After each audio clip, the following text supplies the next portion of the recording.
The 2024 presidential election was a crucible of division, a stark reminder of how quickly misinformation can grip a nation. At the heart of this maelstrom was a claim so outlandish, so patently absurd, that it would have been comical were it not so deeply disturbing. Donald Trump, in the heat of a debate, accused Haitian immigrants in Springfield, Ohio, of consuming domestic pets.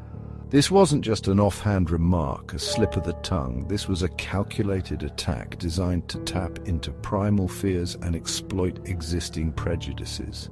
This essay delves into the origins of this inflammatory claim, tracing its insidious path from the fringes of the internet to the national stage.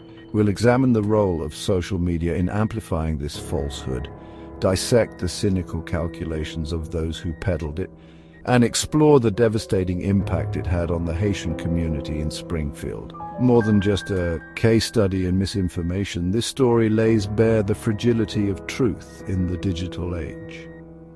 It's a cautionary tale about the erosion of trust, the weaponization of fear, and the urgent need to inoculate ourselves against the viruses of hate and intolerance that fester online.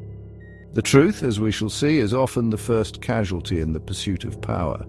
And in this case, the truth was sacrificed on the altar of political expediency, leaving behind a community scarred and a nation deeply divided. The claim that Haitian immigrants in Springfield were eating pets didn't materialize out of thin air. It began, as many online falsehoods do, in the murky depths of social media. Unsubstantiated anecdotes, fueled by prejudice and xenophobia, began to circulate. A picture of a dead cat, its cause of death unknown, was framed as evidence of Haitian culinary practices. Another post described seeing Haitians transporting geese, the implication being that these birds were destined for the dinner table. These whispers of suspicion, devoid of any factual basis, gained traction within certain online circles. They were shared and reshared, their origins becoming increasingly obscure with each iteration.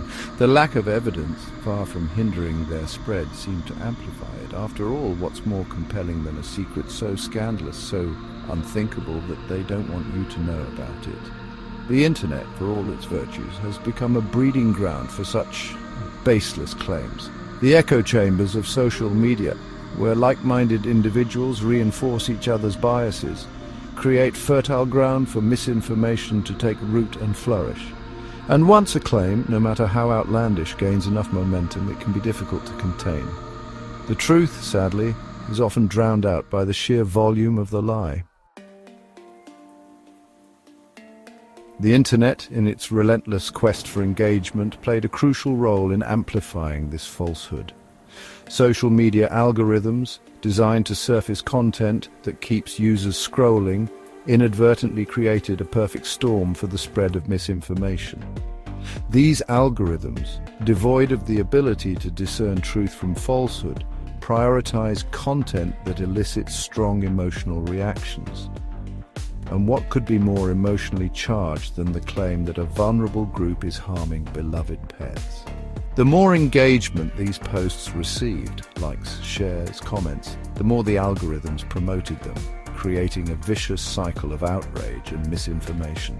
What began as whispers in the darkest corners of the internet soon found their way onto the feeds of millions. The claim was no longer confined to fringe groups. It was now part of the mainstream discourse, given a veneer of legitimacy by its sheer ubiquity.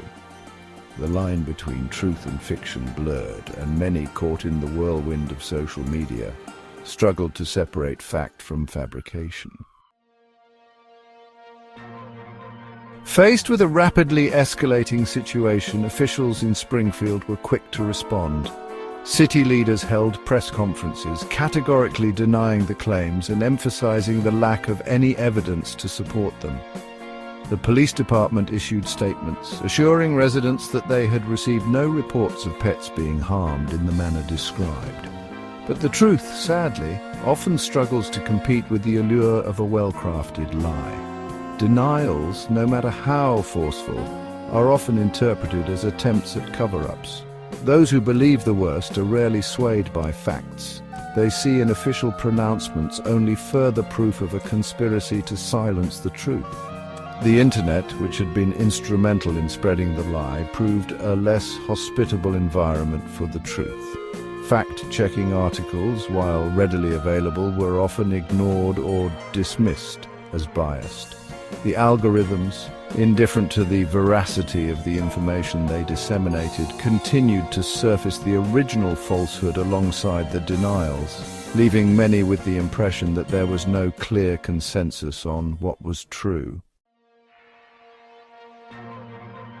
The spread of this harmful lie was not merely a consequence of internet algorithms and the echo chambers of social media. It was actively fueled by individuals who saw in this falsehood an opportunity to advance their own agendas. One such individual was J.D. Vance, Trump's running mate in the 2024 election. Vance, who had built a career on presenting himself as a voice for the forgotten working class, seized upon the pet-eating claim with disturbing zeal. He shared the unsubstantiated stories with his millions of followers on X, formerly known as Twitter, amplifying their reach and lending them a degree of credibility they didn't deserve. When confronted about the veracity of the claims, Vance defended his actions, arguing that he was simply giving voice to the concerns of everyday Americans, even if those concerns were rooted in falsehoods. This cynical calculation, this willingness to exploit fear and prejudice for political gain is a stain on our democracy. It is a betrayal of the public trust and a stark reminder that the pursuit of power can corrupt even the most well-intentioned individuals. The impact of Trump's claims and Vance's amplification of them was felt most acutely in Springfield, Ohio. The city, which had seen an influx of Haitian immigrants in recent years, became the epicenter of a manufactured crisis, a case study in the real-world consequences of online hate. The Haitian community, once welcomed for their contributions to the local economy, suddenly found themselves the target of suspicion and fear. Neighbors who had once exchanged greetings now averted their gaze. Children who had played together in the park were now kept apart by the whispers of their parents. The fear was palpable, the tension thick enough to cut with a knife. Businesses owned by Haitian immigrants were vandalized. Threats were made. The community, once vibrant and hopeful, retreated into itself, fearful of what the next day might bring. The American dream, it seemed, had turned into a nightmare. The timing of Trump's claims about Haitian immigrants was no coincidence. It coincided with a period of heightened anxiety about immigration, a time when politicians were eager to exploit this fear for electoral gain. Trump, a master of manipulating public sentiment, recognized in this falsehood an opportunity to energize his base and demonize his opponents. By painting Haitian immigrants as a threat, as others who posed a danger to the American way of life, Trump sought to tap into a deep vein of xenophobia and prejudice that exists within segments of American society. He sought to create a sense of us versus them, a narrative in which his supporters were the protectors of a besieged nation, and his opponents were complicit in the assault. This is a tactic as old as politics itself. Find a scapegoat, demonize them, and then present yourself as the only one who can protect the people from the perceived threat. It is a cynical and dangerous game, one that preys on people's fears and insecurities, and it has no place in a healthy democracy. The legal ramifications of Trump's claims and the subsequent spread of misinformation were significant. The Southern Poverty Law Center, along with other civil rights organizations, filed lawsuits alleging that Trump and his allies had engaged in a deliberate campaign of defamation and incitement of violence against Haitian immigrants. These lawsuits argued that Trump's words were not protected by the First Amendment, as they were intended to incite violence and discrimination against a specific group of people. They pointed to the rise in hate crimes against Haitian immigrants in the wake of Trump's statements as evidence of the real-world harm caused by his rhetoric.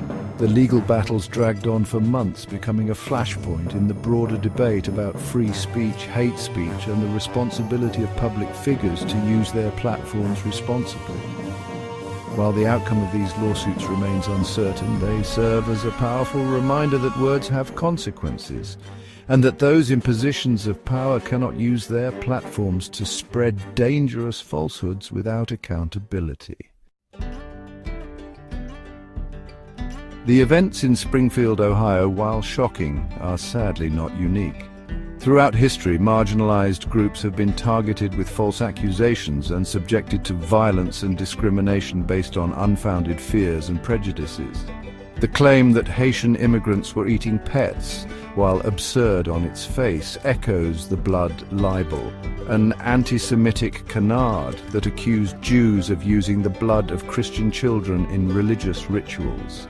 This comparison is not meant to equate the experiences of Haitian immigrants with the centuries of persecution endured by the Jewish people. Rather, it is to highlight the dangerous parallels between these two instances of hate-mongering. Both rely on the politics of fear, on demonizing a vulnerable minority group and attributing to them monstrous acts in order to justify discrimination and violence. The events in Springfield should serve as a wake-up call, a stark reminder that the ghosts of history are always present, lurking in the shadows of our collective consciousness. It is our duty to learn from the past, to recognize the patterns of hate and intolerance when they emerge, and to confront them head-on. For if we fail to do so, we risk repeating the mistakes of the past with potentially devastating consequences.